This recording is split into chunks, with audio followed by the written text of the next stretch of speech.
Hello everyone, कैसे हो आप लोग। आई होप आप लोग अच्छे होंगे। तो आज हम देखेंगे बीपीएससी टीआरई थर्ड के लिए साइंस के most important questions. I think जो फेज फर्स्ट और फेज सेकंड में क्वेश्चन आए हुए थे साइंस में, रिपीटेड क्वेश्चन भी और इम्पॉर्टेंट क्वेश्चन, मैंने उन क्वेश्चनों को लिया हुआ है। तो आप लोग क्या कहते हैं, इन क्वेश्चनों को ज़रूर हल कीजिएगा, ठीक है ना। तो चलिए देखते हैं किस प्रकार के क्वेश्चन है इसमें। तो इससे पहले अगर आपने चैनल सब्सक्राइब नहीं किए हैं तो चैनल जरूर सब्सक्राइब कर लीजिएगा, ताकि मेरा जो भी वीडियो आए आप लोगों तक सबसे पहले पहुंचे, ठीक है ना।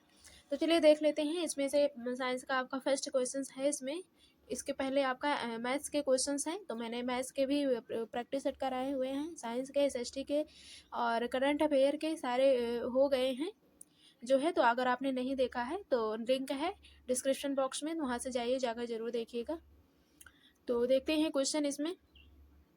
एल को हल को प्राप्त करने के लिए एल को हल को प्राप्त करने के लिए ग्लिसरॉल का 260 सेल्सियस पर किसके साथ अभिक्रिया कराई जाती है। पहला है फॉर्मिक अम्ल, दूसरा है ऑक्जेलिक अम्ल, और सी में है दोनों, ए और बी दोनों, और डी में है उपर्युक्त में से एक से अधिक, ई में है उपर्युक्त में से कोई नहीं। तो इसमें से कौन सा ऑप्शन सही होगा। तो 5 ऑप्शन में आपके बीपीएससी में क्वेश्चन पूछे जाते हैं। आई थिंक आप लोगों को तो पता ही होगा। तो ऐसे ही क्वेश्चन आपके 5 आई थिंक ऑप्शन में पूछे जाएंगे। तो इसमें से आपका कौन सा ऑप्शन सही होगा। तो इसमें से आपका बी वाला ऑप्शन सही हो जाएगा, ऑक्जेलिक अम्ल हो जाएगा, ठीक है ना। ग्लिसरॉल की जो क्रिया होती है वो ऑक्जेलिक अम्ल से कराया जाता है। कितने पर, 260 डिग्री सेल्सियस पर, ठीक है। तो जब 260 डिग्री सेल्सियस पर अपक्रिया कराया जाता है तो एलिल अल्कोहल प्राप्त होता है, ठीक है। तो यहाँ पे सेकंड वाला ऑप्शन आपका राइट हो जाएगा, ऑक्जेलिक अम्ल। बहुत ही इंपॉर्टेंट क्वेश्चन है, तो आप लोग ध्यान रखिएगा। आपके एग्जाम में क्वेश्चन पूछा जा सकता है। आई थिंक पूछा भी गया हुआ है फर्स्ट में और सेकेंड फेज में आपके बीपीएससी में। इसमें कहा है क्योंकि एल अल्कोहल को प्राप्त करने के लिए ग्लिसरॉल को 260 डिग्री सेल्सियस पर किसके साथ अपक्रिया कराया जाता है, तो आपको तुरंत दिमाग में आ जाना चाहिए कि ऑक्जेलिक अम्ल के साथ, ठीक है ना।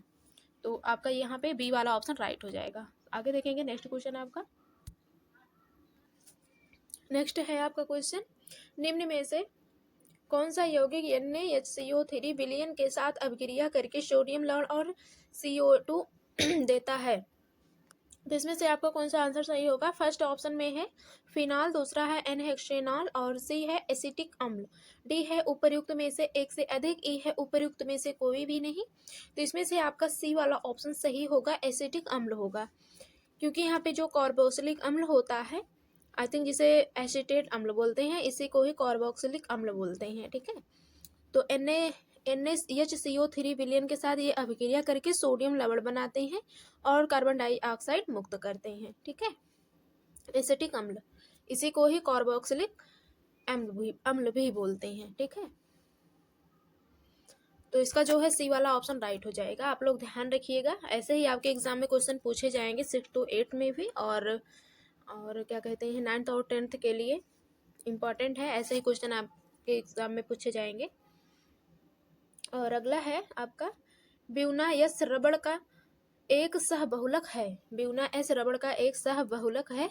तो ए ऑप्शन में है ब्यूटाडाइन और स्टेरीन का, और आइसोब्यूटाइलिन और स्टेरीन का, और आइसोप्रीन और स्टेरीन का, उपर्युक्त में से एक से अधिक। तो इसमें से आपका फर्स्ट वाला ऑप्शन राइट हो जाएगा। ब्यूना एस रबड़ एक सहबहुलक है या ब्यूटाडाइन और स्टेराइन का है, ठीक है। तो इसका आपका फर्स्ट वाला ऑप्शन राइट हो जाएगा। अगला देखेंगे। अगला क्वेश्चन है, निम्न में से कौन नाइट्रोजन रखता है। तो इसमें से कौन नाइट्रोजन रखता है। पहला है टेफ्लॉन, दूसरा है नायलॉन, और सी है पीवीसी, और डी है उपर्युक्त में से एक से अधिक। तो इसका आपका सी वाला ऑप्शन सही हो जाएगा, पीवीसी, ठीक है। नेक्स्ट क्वेश्चन देखेंगे। नेक्स्ट है आपका एक आयन पर -1 आवेश है, इसमें 18 इलेक्ट्रॉन और 20 न्यूट्रॉन है, इसकी द्रव्यमान संख्या है। तो इसकी द्रव्यमान संख्या क्या होगी। पहला है 17, दूसरा है 37, तीसरा है 18, और डी है उपर्युक्त में से एक से अधिक। तो इसमें से आपका बी वाला ऑप्शन सही हो जाएगा, 37 हो जाएगा, ठीक है। नेक्स्ट है आपका N2O4 में उपस्थित बंध है। N2 और O4 में उपस्थित बंध कितने होते हैं। तो इसमें से ऑप्शन देखिए, केवल आयनिक, और बी में है केवल सहसंयोजक, और तीसरा है सहसंयोजक और उपसंयोजक, डी है उपर्युक्त में से एक से अधिक। तो इसमें N2O2 की संरचना इस प्रकार से रहेगी। 2 N है, 2 N बना लेंगे यहाँ पे, और 2 ऑक्सीजन इसके साथ जुड़े रहेंगे, 2 ऑक्सीजन इसके साथ, ठीक है।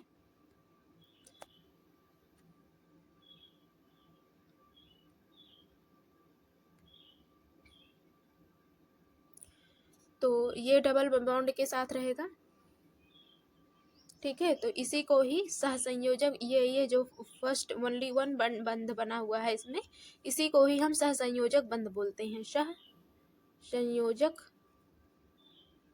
योजक बंध बोलेंगे, ठीक है। तो इसका आपका 19 का बी वाला ऑप्शन आपका सही हो जाएगा, ठीक है ना।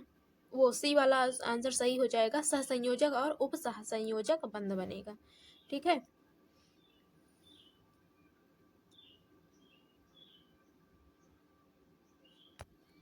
तो इसमें उप सहसंयोजक बंध भी है और सहसंयोजक बंध भी है। आई थिंक आप लोगों को समझ में आ गया होगा।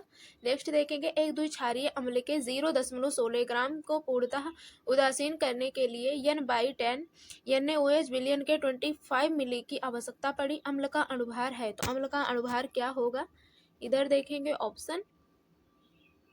इसमें से पहला ऑप्शन है 32, दूसरा है 64 और सी है 128। तो इसका जो है आपका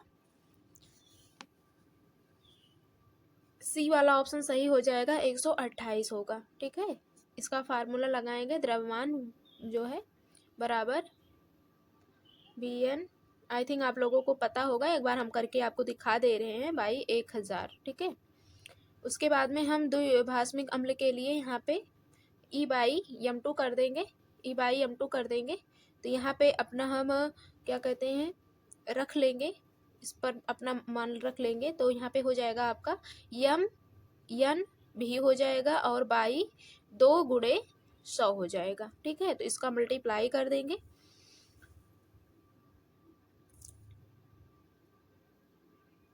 तो यहाँ पे आपका 100 हो जाएगा, वो 200 हो जाएगा यहाँ पे आपका। तो इसके बाद यहाँ पे आपका सी वाला ऑप्शन निकल कर आ जाएगा, आगे आप लोग हल कर लीजिएगा, ठीक है। नेक्स्ट देखेंगे,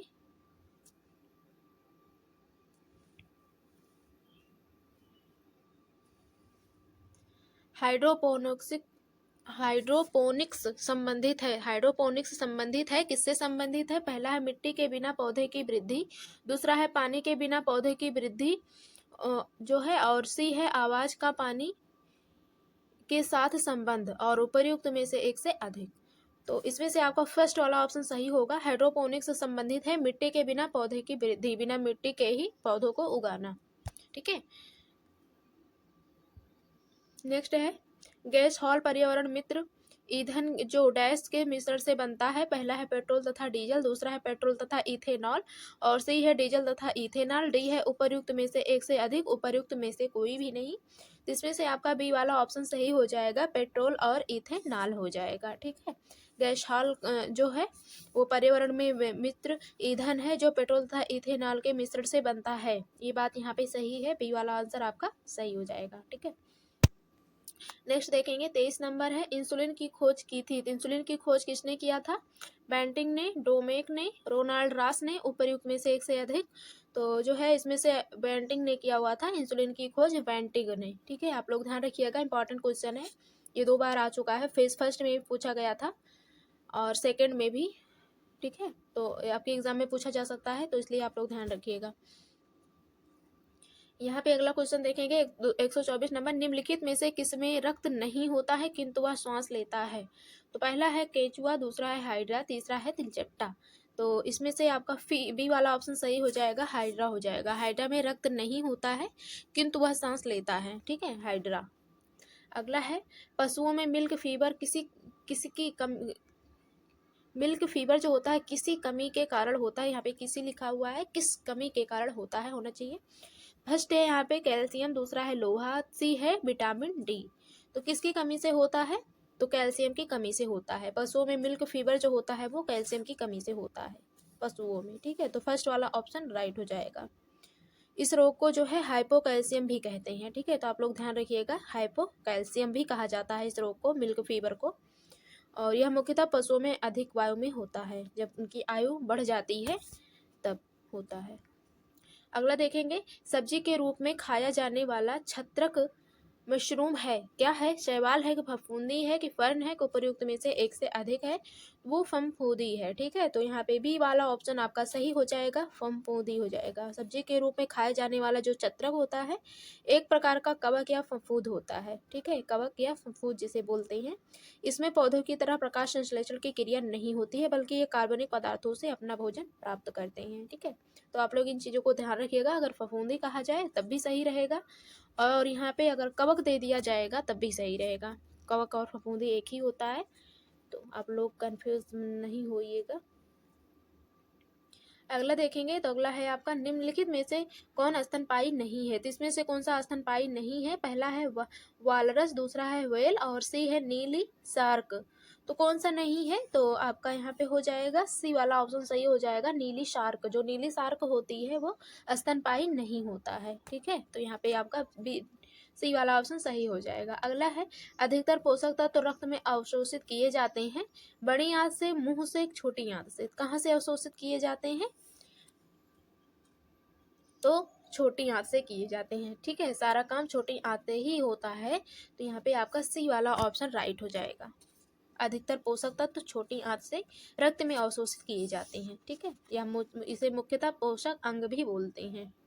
अगला है, मानव शरीर में कुल कितनी हड्डियां होती हैं? तो मानव शरीर में कुल कितनी हड्डियां होती हैं? पहला है 206, दूसरा है 185 और दूसरा है सी है 200।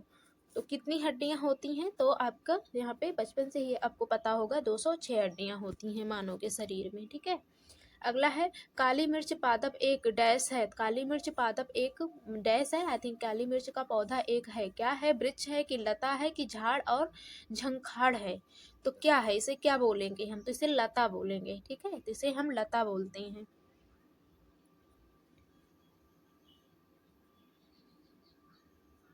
और इसका वनस्पति नाम क्या होता है काली मिर्च का? तो काली मिर्च का जो वनस्पति नाम होता है उसे पीपर नाइग्रम बोलते हैं। पीपर नाइग्रम बोलते हैं, आप लोग ध्यान रखिएगा। अगला है, नाइट्रोजन स्थिरीकरण में लेग हीमोग्लोबिन का मुख्य कार्य क्या है? लेग हीमोग्लोबिन का मुख्य कार्य क्या है? पहला है ऑक्सीजन का अवशोषण, दूसरा है जीवाणुओं का पोषण, तीसरा है जड़ों को लाल रखना और डी है उपर्युक्त में से एक से अधिक। तो आपका यहाँ पे फर्स्ट वाला ऑप्शन सही हो जाएगा, ऑक्सीजन का अवशोषण। फर्स्ट वाला ऑप्शन सही हो जाएगा। अगला है, निम्नलिखित में से ये कौन सा तना छिद्रक कीट के खराब रूप से प्रभावित होता है? गन्ना होता है कि आम की चावल? कौन सा होगा इसमें से आपका? तो यहाँ पे आपका गन्ना होगा। फर्स्ट वाला ऑप्शन आपका सही हो जाएगा, गन्ना होगा। अगला देखेंगे, आलू का उदाहरण है, रूपांतरित जड़ होता है। आलू होता है रूपांतरित जड़ के रूप में, रूपांतरित पत्ती होती है, रूपांतरित तना होता है कि उपर्युक्त में से एक से अधिक? तो जो आलू होता है वो रूपांतरित तना होता है, आलू को हम तना बोलते हैं। ठीक है, तो इसका आपका थर्ड वाला ऑप्शन राइट हो जाएगा। नेक्स्ट देखेंगे, नेक्स्ट क्वेश्चन है आपका, निम्नांकित में से कौन स्तनधारी नहीं है? यहाँ पे कहा है, मगरमच्छ, बाघ, मानव, उपर्युक्त में से एक से अधिक। तो कौन सा मच्छ, वो क्या कहते हैं, स्तनधारी नहीं होता है? तो मगरमच्छ सरीसृप वर्ग में आता है, जो कि ये स्तनधारी नहीं होता है। ठीक है, तो यहाँ पे आपका फर्स्ट वाला ऑप्शन सही हो जाएगा, मगरमच्छ हो जाएगा। अगला है, निम्नलिखित में से कौन सा प्राणी स्तनधारी नहीं है? मछली है कि चमगादड़ है कि व्हेल है? कौन सा स्तनधारी यहाँ पे नहीं है पूछा है? तो ये आपका हो जाएगा मछली। मछली जो होता है वो स्तनधारी प्राणी नहीं होता है। ठीक है, तो इसका आपका फर्स्ट वाला ऑप्शन राइट हो जाएगा, मछली। अगला है, निम्नलिखित में से कौन सी चीज भूमिगत खाद्य तना है? अदरक है कि शकरकंद है कि गन्ना है?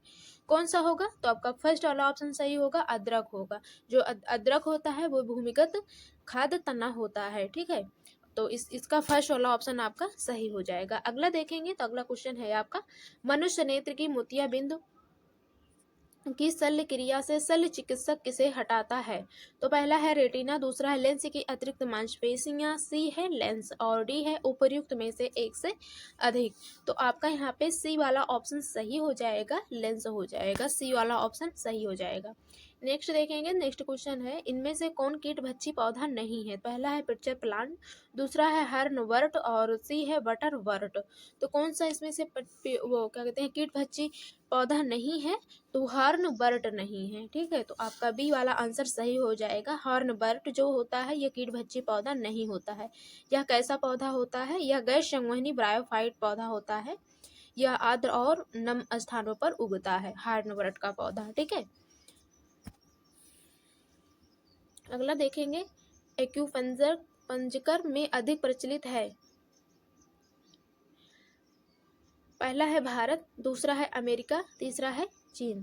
तो इसका जो है सी वाला ऑप्शन सही होगा, चीन होगा। एक्यूपंक्चर में डैश में अधिक अधिक प्रचलित है, तो चीन में एक्यूपंक्चर प्रचलित है। एक्यूपंक्चर इसे कहेंगे क्या, ये एक्यूपंक्चर एक अति प्राचीन चीनी चिकित्सक पद्धति है। इस पद्धति में दर्द को दूर करने तथा अनेक प्रकार की रोगी दशाओं जैसे मलेरिया हो गया, गठिया हो गया, इन सभी रोगों के उपचार में किया जाता है, जिसे एक्यूपंक्चर बोलते हैं। ठीक है, चीज का प्रयोग किया जाता है, दर्द को दूर करने के लिए एक्यूपंक्चर का प्रयोग किया जाता है। ये अधिक कहाँ प्रचलित है, तो ये सबसे अधिक चीन में प्रचलित है। ठीक है,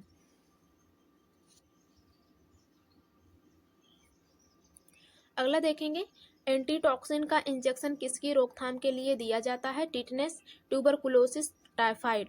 तो किसके लिए किया जाता है, तो टिटनेस के लिए। एंटीटॉक्सिन का जो इंजेक्शन होता है उसे टिटनेस के रोकथाम के लिए दिया जाता है, एंटीटॉक्सिक का। नेक्स्ट देखेंगे क्वेश्चन, नेक्स्ट क्वेश्चन है आपका फाइलेरिया का कारक है। फाइलेरिया का कारक है, यहाँ पे पूछा है क्वेश्चन में, वुचेरिया बैंक्रोफ्टी और लिस्मानिया डोनोवेनी। सी है प्लाज्मोडियम वाइवेक्स। तो कौन सा ऑप्शन सही होगा इसमें से, तो फर्स्ट वाला ऑप्शन सही होगा, विचेरिया वैनक्रोफ्टी, वैनक्रोफ्टी। ठीक है, फर्स्ट वाला ऑप्शन सही हो जाएगा। ठीक है, ये clostridium tetani, I think filaria यहाँ पर पूछा है। फाइलेरिया नामक जो ये रोग होता है, ये जैसे कि हाथी पांव का रोग और एलिफेंटियासिस इसे भी कहा जाता है, एलिफेंटियासिस जिसे हाथी पांव का रोग बोलते हैं, इसे ही फाइलेरिया बोलते हैं। ठीक है ना, तो इसके इस रोग से जो पीड़ित व्यक्ति होते हैं उनके जो हाथ, आई थिंक जो पांव होते हैं वो बहुत ज़्यादा सूजन आ जाती है पाँव में और भारी भरकम बन जाता है, जिसे हाथी पाँव बोलते हैं। हाथी जैसा पाँव हो जाता है, इसलिए उसे हाथी पाँव बोला जाता है और इसे फाइलेरिया रोग के नाम से हम जानते हैं। ठीक है, और क्या कहते हैं, व्यूचेरिया वैनक्रॉफ्टी के कारण होता है, जो मनुष्य में लिम्फेटिक एवं संयोजी ऊतकों में प्रवेश कर जाता है। इन चीज़ों को आप लोग ध्यान रखिएगा। इसका आपका फर्स्ट वाला ऑप्शन राइट हो जाएगा। नेक्स्ट क्वेश्चन देखेंगे, भारत का सबसे बड़ा विलुप्त प्राय पक्षी है। गिद्ध है, फ्लेमिंगो है, ग्रेट इंडियन बस्टर्ड है। तो कौन सा है आपका यहाँ पे, तो सी वाला ऑप्शन सही होगा, ग्रेट इंडियन बस्टर्ड होगा। ठीक है, सी वाला ऑप्शन राइट हो जाएगा। नेक्स्ट क्वेश्चन है, निम्नलिखित में से कौन सा हानिकारक सामाजिक कीट है। तो कौन सा आपका हानिकारक सामाजिक कीट है, दीमक है कि बॉम्बक्सिक मोरी है, टैक्सडर्डिया लैका है और डी है उपर्युक्त में से एक से अधिक। तो आपका दीमक होगा। ठीक है, हानिकारक सामाजिक कीट दीमक होगा। अगला देखेंगे, आर्क्योप्टेरिक्स है, एक जीवित जीवाश्म है, एक स्तनी है, एक सरीसृपों एवं पक्षियों के बीच के संयोजित कड़ी है।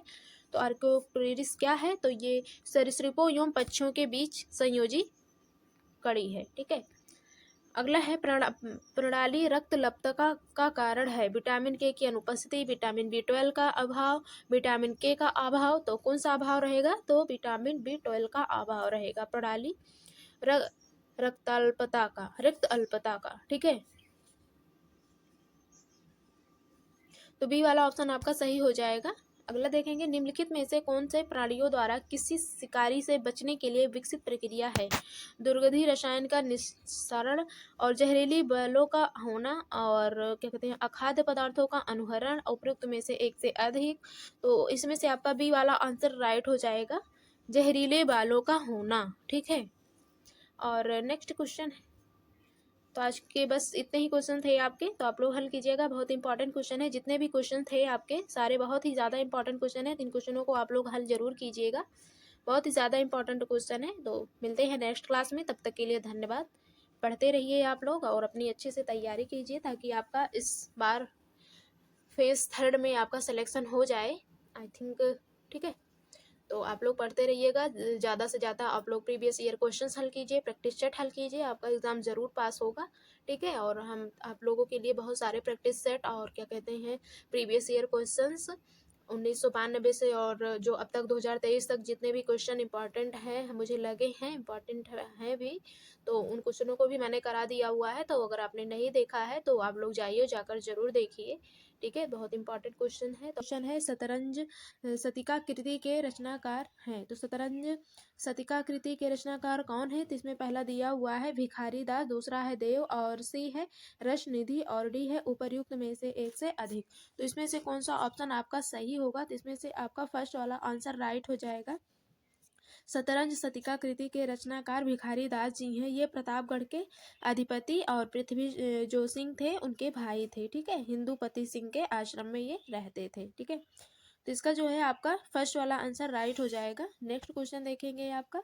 नेक्स्ट क्वेश्चन है आपका जयशंकर प्रसाद की किस कृति से पहले ब्रजभाषा में बाद में खड़ी बोली में रूपांतरित कर दिया गया? पहला है प्रेम पथिका, दूसरा है कानन कुसुम, तीसरा है झरना।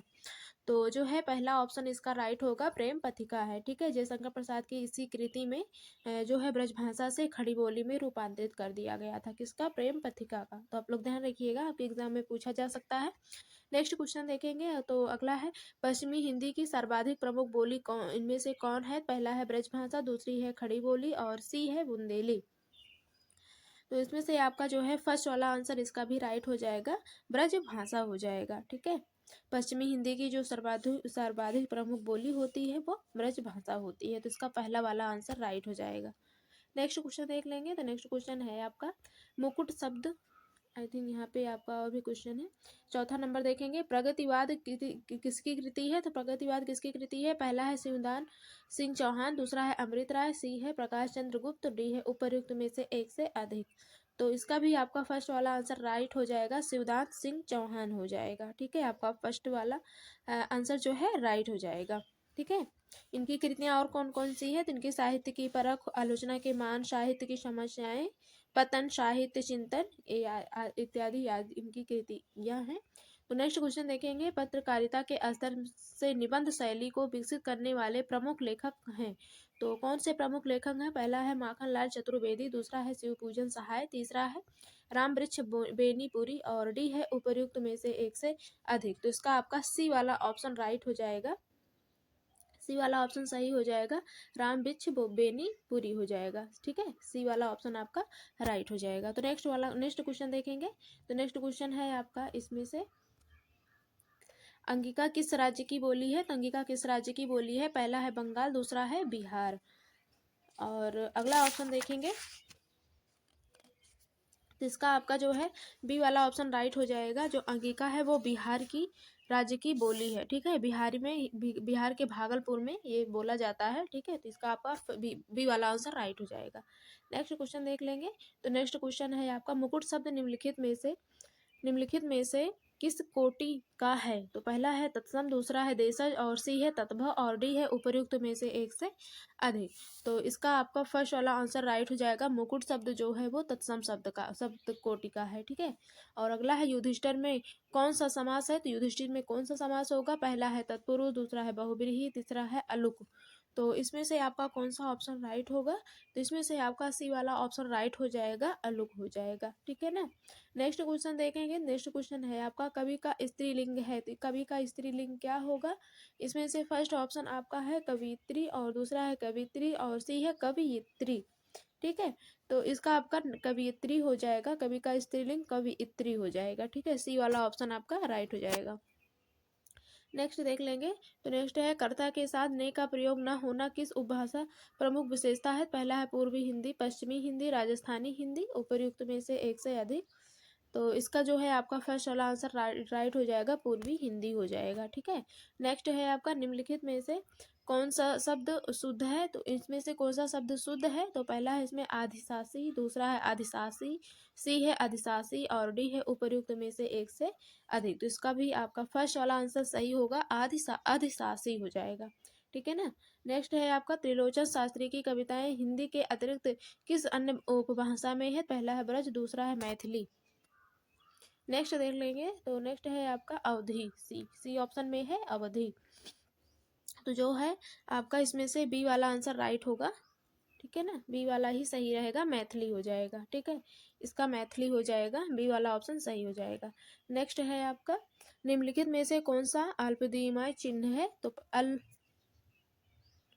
ठीक है ना, तो इसमें से कौन सा ऑप्शन आपका राइट होगा, विराम चिन्ह पूछा है, विराम चिन्ह इसमें से कौन सा होगा, तो विराम यहाँ पे बी वाला ऑप्शन, वो सी वाला ऑप्शन आपका राइट हो जाएगा, ठीक है ना, सी वाला ऑप्शन आपका राइट हो जाएगा। किसी भी भाषा में जब विचारों की जटिलता और भाव का जब उतार चढ़ाव आता है, उतार चढ़ाव आता है और बिना समझे ही उसे मतलब उस चीज़ को समझने में कठिनाइयाँ होती हैं, तो इसी चीज़ को ही हम विराम चिन्ह कहते हैं। तो वहाँ पे हम रुक जाते हैं, थोड़ी देर ठहर जाते हैं समझने के लिए, ठीक है, तो यहाँ पे आपका सी वाला ऑप्शन राइट हो जाएगा। नेक्स्ट देखेंगे, संज्ञाओं के साथ आने वाली विभक्तियों को क्या कहा जाता है, पहला है संश्लिष्ट, दूसरा है विशिष्ट, सी है शिलिष्ट और डी है उपर्युक्त में से एक से अधिक। तो इसमें से आपका बी वाला ऑप्शन राइट हो जाएगा, विशिष्ट हो जाएगा, ठीक है ना। नेक्स्ट क्वेश्चन देखेंगे, नेक्स्ट क्वेश्चन है आपका राजशेखर निम्नलिखित रचनाओं में से कौन सी रचना अधूरी है, पहला है बाल रामायण और दूसरा है काव्य मीमांसा और सी है कर्पूर मंजरी और डी है उपर्युक्त में से एक से अधिक। तो आई थिंक इसमें से एक भी आंसर सही नहीं है, तो इस कारण यहाँ पे आपका ई वाला ऑप्शन राइट हो जाएगा, ई वाला हो जाएगा, उपर्युक्त में से कोई नहीं। अगला है हिंदी भाषा में वचन कितने प्रकार के होते हैं, तो हिंदी भाषा में वचन कितने प्रकार के होते हैं, तो 2 प्रकार के होते हैं, यहाँ पे आपका बी वाला ऑप्शन राइट हो जाएगा। अगला है लिंग, अगला यहाँ पे कहा है लिंग की दृष्टि से दही क्या है, तो लिंग की दृष्टि से दही क्या होगा, स्त्रीलिंग होगा, पुल्लिंग होगा, नपुंसक लिंग होगा, तो क्या होगा, स्त्रीलिंग की दृष्टि से तो पुल्लिंग होगा, ठीक है, तो यहाँ पे आपका वो लिंग की दृष्टि से यहाँ पे आपका पुल्लिंग हो जाएगा, बी वाला ऑप्शन राइट हो जाएगा। आगे देखते हैं, अगला पूछा है आपका क्वेश्चन, प्रसाद पंत और मैथिली शरण गुप्त नामक निबंध संग्रह किसका है, पहला है सामवेद बैनीपुरी, दूसरा है अज्ञेय, तीसरा है दिनकर। तो किसका होगा, तो ये दिनकर जी का होगा, ठीक है, यहाँ पे आपका सी वाला आंसर राइट हो जाएगा, ठीक है ना, यहाँ पे आपका सी वाला आंसर राइट हो जाएगा, दिनकर हो जाएगा, ठीक है। नेक्स्ट देखेंगे, तो नेक्स्ट क्वेश्चन है आपका प्रेमचंद्र किस कृति को प्रतिबंधित किया गया है, किस कृति को प्रतिबंधित किया गया है, तो पहला है निर्मला करबला और दूसरा है सोजे वतन और सी है निर्मला। तो इसमें से कौन सा आंसर आपका राइट होगा, तो इसमें से आपका सी वाला आंसर सही हो जाएगा, निर्मला हो जाएगा, ठीक है ना।